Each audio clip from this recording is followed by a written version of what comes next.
Hello everyone and welcome to Cineful Gaming. I hope you're all doing well, I hope you're all staying safe, and most of all, I hope you're all fighting that war against the Grey. Today's video we're going to talk Start Collecting Kings of War, and today we're going to take a look at the Empire of Dust Mega Army and see how we can use it as the core foundation for building a Empire of Dust army for Kings of War.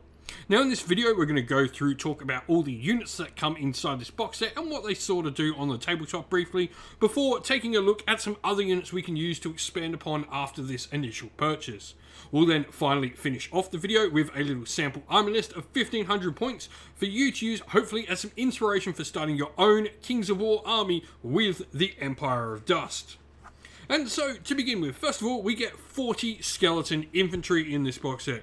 Now, these can be built in a variety of different ways. You can either build them as skeleton warriors or skeleton spearmen, our two main sort of infantry units. Both of these will have the life leech rule along with shambling, and the spearmen will have phalanx on top of that, which I think is a fantastic rule. This stops, thunderous charge and a lot of charge benefits that cavalry get working against them, can make them a really potent unit to have.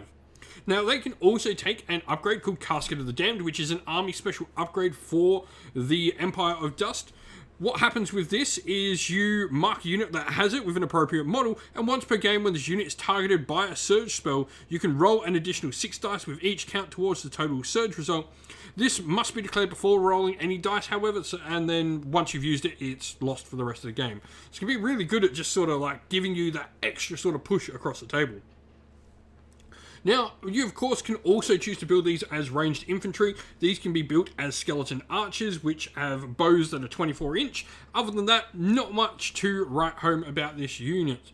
Now, we then also get 20 Revenant Cavalry models. Now, what's really cool about the Revenant Cavalry, first of all, is you can build the Revenant Cavalry based out the kit. But if you don't use your bows on your infantry, those bows can then be used to build Skeleton Archer Cavalry as well. Now, Revenant Cavalry have 8 attacks for a troop and 16 for a regiment. Melee 4+, they've got Life Leech, Shambling, and Thunderous Charge 2, which is really solid. Skeleton Archer Cavalry, meanwhile, drop that Thunderous Charge but gain a short bow at 18-inch range with steady aim as well, and a 5+ range. It's a nice little trade-off they provide, with nice flanking units and some maneuverability, something that sometimes is a little bit lacking in an Empire of Dust force. Joining these models, we have 2 characters, the first being a Cursed High Priest or Pharaoh model. You can use this to really represent either. I particularly like the Cursed High Priest. I think for the points wise, the fact that it is, almost half the points of that Pharaoh. Yes, the Pharaoh is sufficiently better, but you're saving so many points on that hero, and you've got a much wider pool of different spells to pull from. Really, for me, the only reason I would look to take the Pharaoh and use this model as a Pharaoh is if you were planning on getting some mummy models, as he upgrades them and really makes them worthwhile. Now, the Army Standard Bearer is also mounted on a horse in this box set. This is just a nice secondary hero for your force.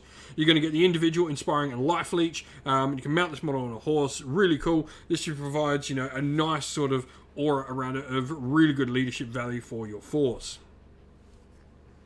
Now, lastly, we have the Enslaved Guardians. These are a large infantry unit we have available to us. Now, these ones are the combat variation that you get here. Now, the Enslaved Guardians, they have Spellcaster 0, so they actually can be upgraded to be a Spellcaster with Windblast 5. They can have a Casket of the Damned as well. They've got Crushing Strength 2 base with Life Leech and Shambling, as you would expect, those standard sort of rules for the Empire of Dust. Melee 3+ with 9 attacks on a regiment, which is what we get in here. And defense 5+ as well is really solid. Now, if we're looking at other units to sort of expand upon after these initial purchases, 2 of my favourite are some nice fast-moving, heavy-hitting pieces. Now, we've definitely got, the Revenant Cavalry and the Revenant Archers and all that. The Revenant Cavalry, definitely, if you want to make them heavy-hitting, go in that 10 block. They become a little bit unwieldy. And the Skeleton Horsemen generally aren't, heavy-hitting pieces. But this is where we can have things like, first of all, Sandborn Worm Riders. These are a monstrous cavalry unit, a large cavalry unit that we can take. Crushing Strength 1, Life Leech 2, which is really nice, and Pathfinder as well, which I think is really what separates these apart from other units. You've got Melee 4+, Defense 5+, and 12 attacks coming out of a regiment is super solid. Now, we then also have Revenant Chariots. This provides us with a really nice hard-hitting piece. The Revenant Chariots can be taken in troops, regiments, hordes, or legions, which is awesome. They've got melee 4+, defense 4+, and they also bring some range at 5+ as well. You can choose to purchase the bows to get some extra attacks on them. Otherwise, they've got Thunderous Charge 2, Shambling, Life Leech, and Brutal as well. Now we start looking at some of the unique units available to us as well that I think add a lot to the force. And the first of these is a Titan called the Monolith. Now the Monolith's really interesting. First of all, it gives out Inspiring, which is really nice. It's got a defense of 5+ with Nerve 17. Now, as long as this unit is alive and in play and on the table, at the start of each of your range phases, you can immediately cast Surge 8 on a single friendly core unit anywhere within 24 inches of this model, regardless. This is just super cool. It's, you know, a free spell. It's decently cheap, 120 points. It's not all that expensive. I think this is just a fantastic piece for adding extra movement to your force, which is really what the Emperor of Dust have as sort of their lacking on the basis. Obviously, they can get lots of Surge off. Now, lastly, we have a character called the Idol of Shavik. Now, this is a hero monster, spellcaster 0. It has the Aura of Iron Resolve, which is really nice. Crushing Strength 3, Life Leech, Shambling, Strider, and very inspiring. 10 attacks at a melee of 3+, and a defense 6+ as well. It's also got the Heal 5 spell, which is really cool. This is, you know, just a powerful, powerful piece to have access to for your formation and for your army. And also, I think it's probably one of the coolest models available in the Empire of Dust range. And so here we have our sample army list. Now we've got 2 infantry units in our force. We've chosen to go with Skeleton Spearmen on each. I just think Phalanx for the extra points is always worth it on these units. Casket of the Dams on them as well. Our Revenant Cavalry unit is a 10 strong and also has a Mace of Crushing for a single reroll for its damage rolls in there. And 2 troops of Skeleton Archer Cavalry. Now we then have a large infantry unit of Enslaved Guardians. They've taken a Casket of the Damned on them as well. Our Revenant Chariots are in there. Monolith, Army Standard Bearer, Cursed High Priest with a Healing Brew and Surge. And then we've got the Idol of Shavik to round out the force for a nice 1,500 points on the nose. For me, this is a super solid force. You know, we can have those Enslaved Guardians, Skeleton Spearmen, and even the Idol and the Monolith holding that center of the force. Meanwhile, we've got the Revenant Chariots and the Revenant Cavalry as nice hard-hitting flanking pieces. And you've got good harassment units in the Skeleton Archer Cavalry as well.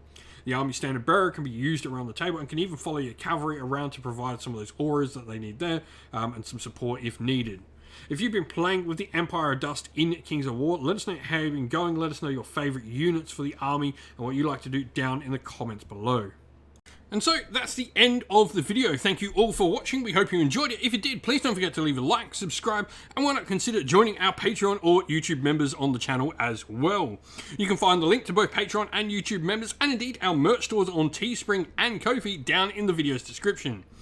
As a special thank you to everyone for supporting us on Patreon and YouTube members, we'd like to give them all a shout out. So thank you to our Patreons, Christian Weir, Soren, Kenny Lowe, Outer Shot First, Andrew Bowen, The Rising Ape, Q Dynamic, Anthony B, JJ Austrian, Average Wargamer, Domir, Mark Harvey, James Cater, Benjamin Swallows, Red Martin, Iron Grinch, Nicholas Conomos, Colorblind Magic, Daniel Etherington, and Andy C. And to our YouTube members, Green Roots Gaming, Ronya, Lock Lorick, The Johnny84, David Ellsworth, Wolfric Nick, Broken Chef, Ariana Edwards, Revenar, Pink Nico Fire, Robin Mankiller, Monty's Tabletop Terrain, John Castle, Davis Weir, James South, James Tillman, Dylan Areno, and Gargamel196.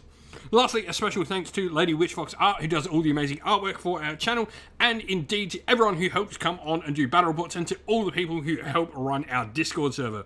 Thank you all once again, everyone, for watching. Stay safe, stay well, and most of all, keep fighting that war against the Grey. Ciao for now.